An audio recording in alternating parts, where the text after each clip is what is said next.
So, yeah, like I got the call, and I kind of went on with my day.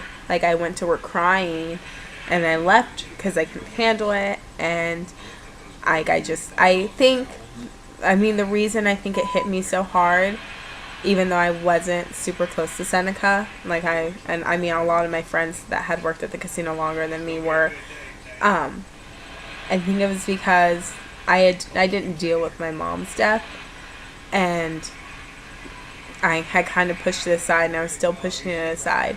I remember after my mom passed away, someone asked, "Do you believe everything happens for a reason?" And I said, yes.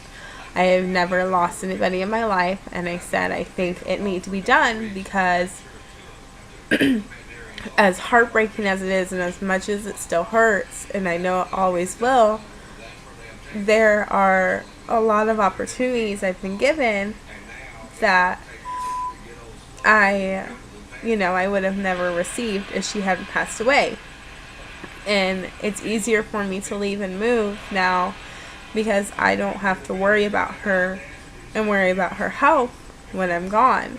And that was the one reason that made me just want to move back to Springfield and not Salt Lake originally, because I didn't want to be too far away, even though I didn't want to admit it. And, I said, unfortunately, bad things happen, and sometimes really good things come from it. And this is one of those situations. And I know with everything in me, my mother would want me to continue on with my dreams and live my life. Like, she wouldn't want me to stop them. And she always told me that. Always. And it would be insulting to her if I stayed and dropped them miserable, not following my dreams. And I remember when Seneca passed away, someone said, "Do you still believe everything happens for the same reason?"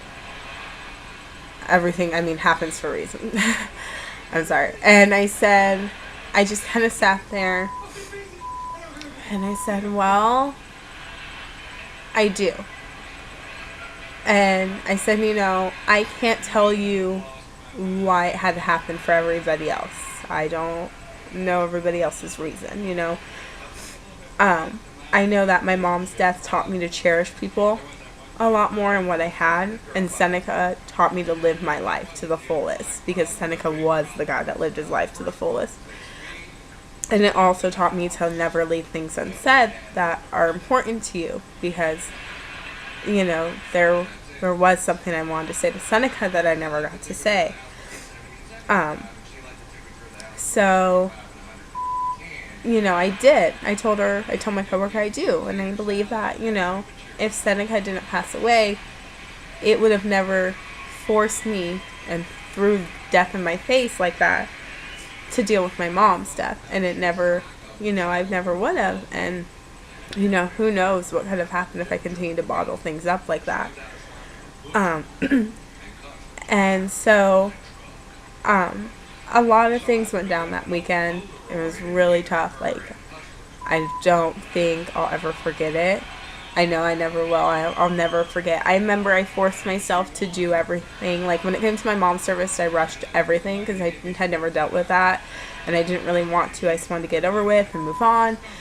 And part of me, like, I remember my dad saying, "You don't need to see her." And I remember thinking, because I asked them at the funeral home, I looked at them and I said, "I'm 21, don't lie to me, be honest." I said, "Does she look bad? Like, I want to know." And they said, "No. It looks like she died immediately." And what had happened is she had had a heart attack, and she was in a recliner, and she fell out and hit her head on the coffee table on the way down. And I guess, like, that side of her face was bruised. But other than that, and a little swollen, but other than that, they said, "No, she doesn't look bad." And my dad said, "You don't need to see that. That's the last thing you're going to have in your mind, that last image." And so I didn't. But now, looking back on it, after having gone through the motions of Seneca's service and everything, I wish I would have seen her, because I know that, like, I mean, I don't know. Like, I know at the end of the day, the last image I will ever have of Seneca is seeing him in the casket. But I also know that all the times I saw him beforehand, smiling and joking with him, those images overpower the last image. And I know that it would have with my mom. I mean, I spent my life with her, like, if those images didn't overpower that last image, something's wrong. So I do regret not seeing her. And I remember, like, when Seneca passed away, I pushed myself to go through all the motions and go see him. And I saw him several times. And I went to the service. I went to the burial. And I remember losing it at the burial. Like, I don't think I cried so hard in so long. And for me, it wasn't just, I think anytime I had cried that weekend, it wasn't just Seneca. It was my mom and Seneca. And I remember, like, when my mom passed away, the first time I saw Dustin, Seneca's roommate, he just had this look on his face, like this heartbreaking look, like I'll never forget it. And you could just tell, like, not only, like, it just looked like, not only was it like sadness from his end, but it was a understanding and, like, just a heartbroken look, like, I know what you're going through and I feel horrible for you. But it wasn't like, oh, I'm going to say I'm sorry because that's what you're supposed to say and everybody says it. And that was my big thing. Like, Seneca had told me he was sorry, and it didn't come across as, oh, I'm saying it because out of obligation because everybody says it. Not that you don't appreciate it, but after a while you're just like, okay, you're not the reason my mom's dead. You don't have to tell me sorry. Like, just end it. Well, he told me sorry, and I remember at the service, he was the first person I hugged, like, afterwards, him and Dustin.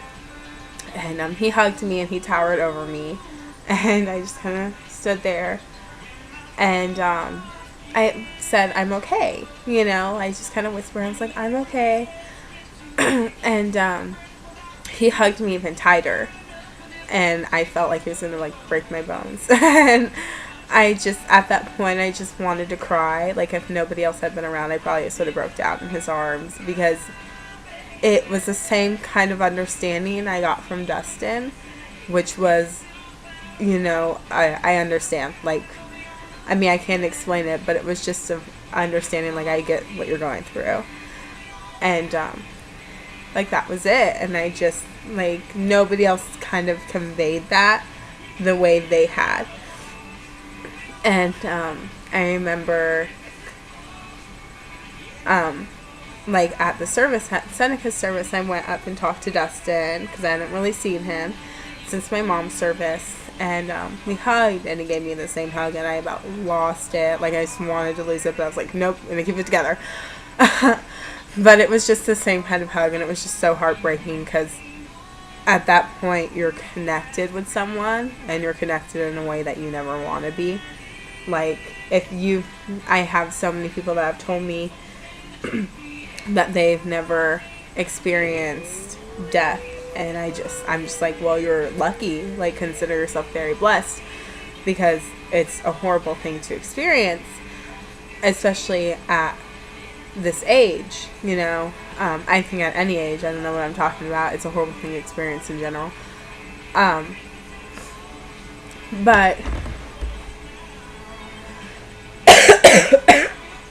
but yeah, that's what kind of happened, and I'm not going to go into any more, I guess, detail unless I'm asked. But that's how my year's been so far. But I think at the end of the day, my thing that I want everybody to take from it, that I want people to take from it that have never been through it, like, cherish everybody and everything in your life. Don't take your life for granted, because it truly is precious, and you do get one, and it can be gone tomorrow.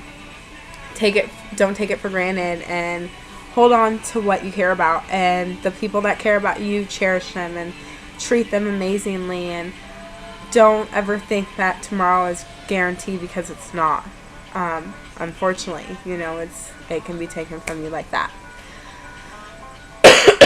And just always say I love you. Like, I know so many of you, like, I see on Tumblr, like, always post about how you're in fights with your parents and everything. And just, you know what? Like, who cares? Like, those fights are usually petty.